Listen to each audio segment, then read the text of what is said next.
जब सबको लगा कि माहौल थोड़ा शांत है, डोनाल्ड ट्रंप ने फिर से एक बयान दिया। और इस बार बात सिर्फ पॉलिटिक्स की नहीं, बल्कि असली पावर की थी। इंडिया पाकिस्तान से लेकर रशिया चाइना तक हर बड़े प्लेयर का जिक्र हुआ और उनके हर स्टेटमेंट ने ग्लोबल स्टेज पर जैसे तहलका मचा दिया। तो चलिए उनके इस ग्लोबल ब्लूप्रिंट को परत दर परत समझते हैं।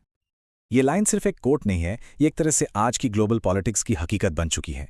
यह हमें याद दिलाता है कि जब भी वो कोई कदम उठाते हैं तो उसका असर सिर्फ अमेरिका पर नहीं बल्कि पूरी दुनिया की दिशा पर पड़ता है। तो चलिए ट्रंप के वापसी के प्लान के जो मेन पिलर्स हैं उन्हें डी कोड करते हैं। ये सब उनके हाल के कुछ जबरदस्त बयानों पर बेस्ड हैं। हम ये समझने की कोशिश करेंगे कि उनका ये ब्लूप्रिंट दुनिया के लिए आखिर क्या मायने रखता है। सबसे पहले बात करते हैं ग्लोबल पावर की।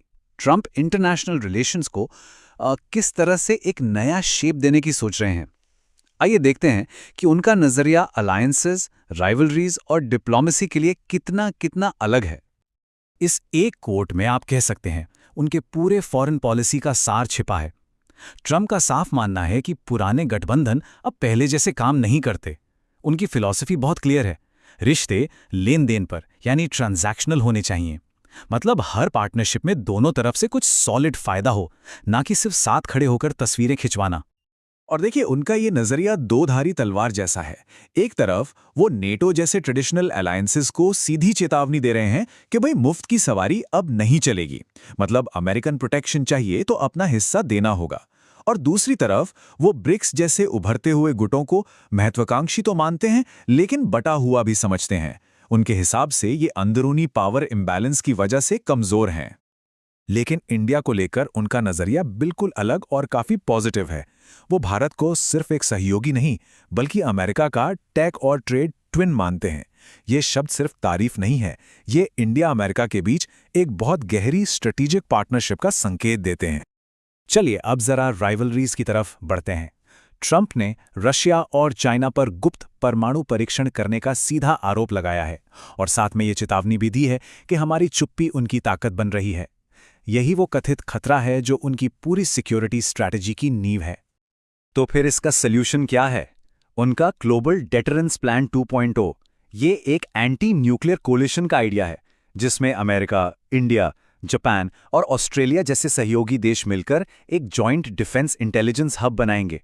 मकसद है खुले टकराव से बचना और इंटेलिजेंस के जरिए खतरों को बढ़ने से पहले ही रोक देना।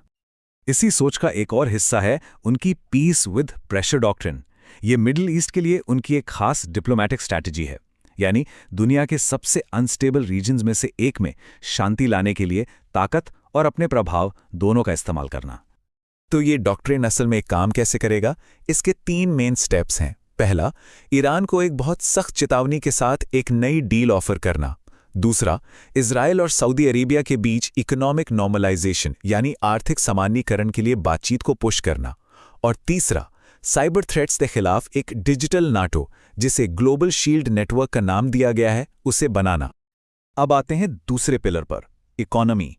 यहां बात हो रही है एआई, टैरिफ्स और एक अमेरिका फर्स्ट इंजन के साथ पूरे सिस्टम को आप कह सकते हैं रीबूट करने की। यूएस गवर्नमेंट शटडाउन पर उनका नजरिया बाकियों से बिल्कुल अलग है। वो इसे क्राइसिस की तरह नहीं बल्कि एक टूटे हुए सिस्टम को ठीक करने के स्ट्रेटेजिक मौके के तौर पर देखते हैं। जैसा कि वो खुद कहते हैं, मैं सरकार बंद नहीं कर रहा, मैं सिस्टम को रीसेट कर रहा हूं, यानी पुरानी पॉलिसीज को हटाकर नए नियम बनाना। और ये रीसेट दिखेगा कैसा? उनके रीबूट बजट 2025 में 4 मेन पॉइंट्स हैं। छोटे बिजनेसेस को टैक्स में राहत देना, फालतू के सरकारी कॉन्ट्रैक्ट्स में कटौती करना, अकाउंटेबिलिटी के लिए एक एआई ड्रिवन सिस्टम लाना, और हाँ, ब्लू कॉलर वर्कफोर्स के लिए एक नया इंडस्ट्रियल पुश देना। और इस पूरे रीसेट का सबसे बड़ा हथियार आर्टिफिशियल इंटेलिजेंस। एआई पर उनका नजरिया अब बहुत ज्यादा इवॉल्व हो गया है। वो इसे सिर्फ एक टेक्नोलॉजी नहीं बल्कि 21वीं सदी की न्यूक्लियर पावर के रूप में देखते हैं। उनका मानना है कि जिसके पास एआई लीडरशिप होगी वही दुनिया पर राज करेगा।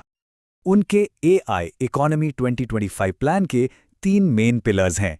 पहला, एआई ड्रिवन मैन्युफैक्चरिंग, यानी पुरानी फैक्ट्रियों को नई टेक्नोलॉजी से जिंदा करना। दूसरा, टेक टैक्स कट्स, मतलब एआई इनोवेटर्स के लिए कॉर्पोरेट टैक्स को 0% कर देना।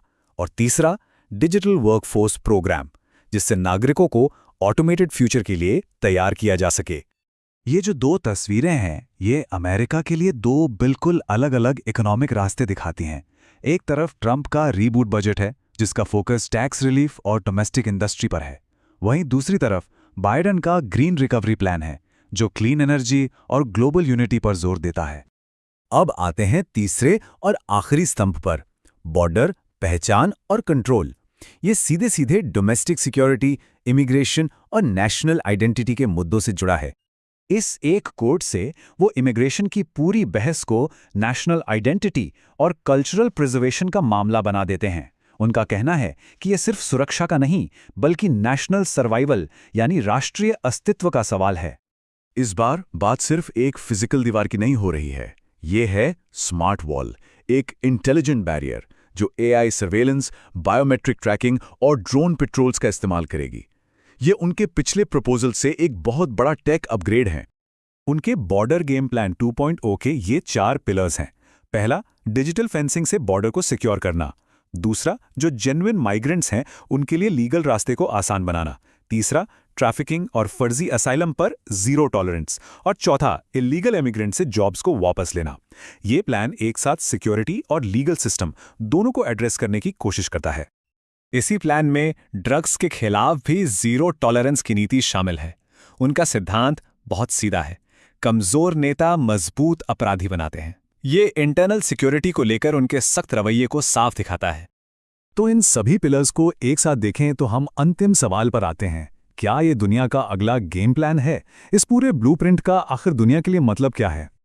ये आखिरी कोट शायद उनके पूरे कम बैक ब्लूप्रिंट के पीछे की फिलॉसफी को सबसे अच्छे तरीके से बयां करता है। ये एक प्रोएक्टिव, डोमिनेंट और मुखर लीडरशिप स्टाइल का प्रतीक है।